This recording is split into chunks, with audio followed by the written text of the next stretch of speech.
देखिए इसके अगले पिछले पीरियड में हमने देखे थे आबी नबातात में तवाफुक के 2 पॉइंट देखे थे। 2 पॉइंट को तो बताया था मैंने कि आबी नबातात की जड़ें कहाँ पे व्यवस्थित होती है? जमीन में व्यवस्थित होती है। और उसका तना कहाँ डूबा हुआ होता है? पानी में। और तना कैसा होता है? पानी में डूबा होता है और तना हल्का, खोखला और लचकदार होता है। ये 2 पॉइंट बताया था। अब दूसरे 2 पॉइंट बता रहा हूँ। एक पॉइंट उसका ये है कि आबी नबातात के पत्ते पानी पर तैरते हैं। कहाँ तैरते हैं? पानी पे तैरते हैं। जो आबी नबातात होती है, जो पानी में उगने वाली नबातात होती है, उसके पत्ते, और वो पत्ते कैसे होते हैं? चौड़े होते हैं। कैसे होते हैं? चौड़े। हाँ, लेकिन कुछ नबातात के पत्ते चौड़े नहीं होते हैं, फीतेदार होते हैं। कैसे होते हैं? फीतेदार, बारीक, लंबे।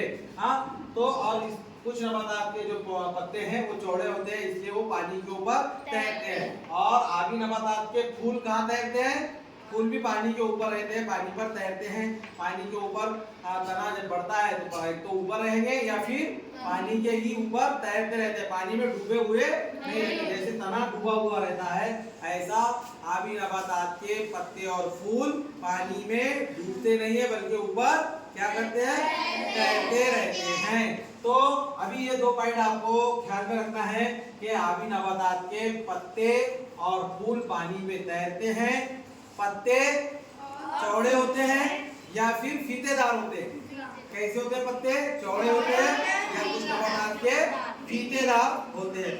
हाँ, उसके अलावा तने पर और पत्तों पर मोमी तय होती है। मोमी तय होती है, कैसी? पतली मोमी तय होती है, जिसकी वजह से पानी उसके ऊपर से फिसलते रहता है, चिपकता नहीं है।